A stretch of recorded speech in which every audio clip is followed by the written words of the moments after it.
One last thing, looking at my notes to make sure that I've covered everything I wanted to say. One last thing. So I've looked at the Groupits work, and I was pleased to see that there were a lot of groups that did very well with it. In fact, I'll do a little shout out to Group 2 if you just want to look at an example of groups that did a pretty good job of working together, if not a bang-up job.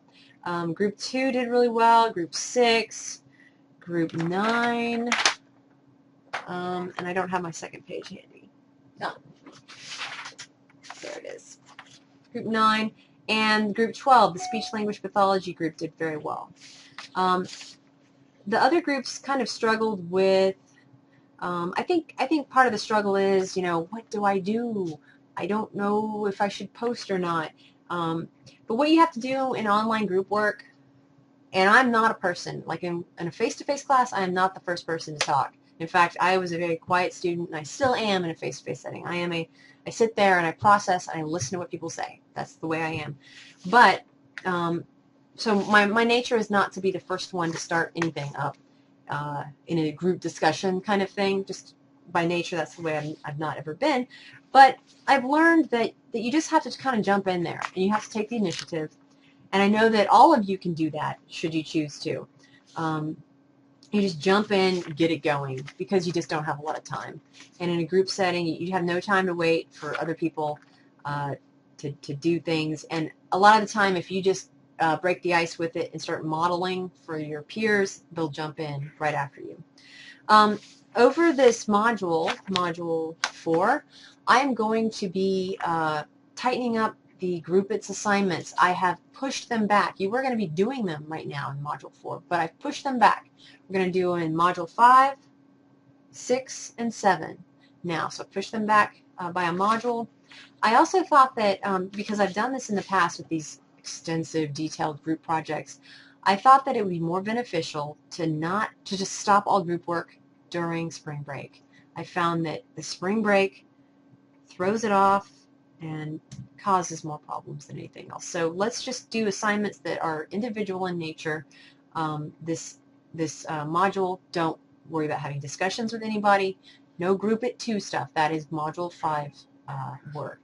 And that will be posted shortly. In fact, you can go watch it evolve. Right now, you can kind of get a hint at what, basically you and your group mates are going to you're going to work together, and you're going to locate a unit plan online that's already been made. You can locate a fabulous unit plan if you want. It can be a very well done one.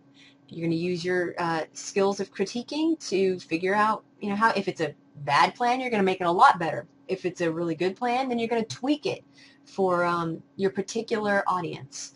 So you're going to just take a plan that already exists, unit plan, and then you're going to kind of translate it into something for your Georgia student audience. And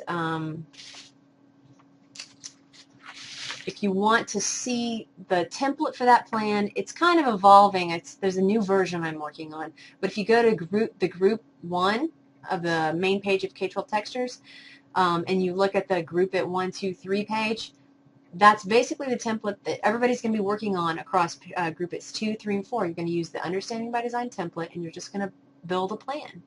But we're going to do it through structured discussions, which I'm building. I'm going to provide those for you. I'm going to actually provide little prompts in the discussion tab that you can respond to as a part of each sort of Groupit experience. So Group 2 is going to have like maybe four little prompts that I want to make sure that you all respond to make sure that you're thinking about the right kinds of things for stage 1 of the Understanding by Design process. Group 2 will have 3 or 4 prompts that relate to the stage 2 of the Understanding by Design.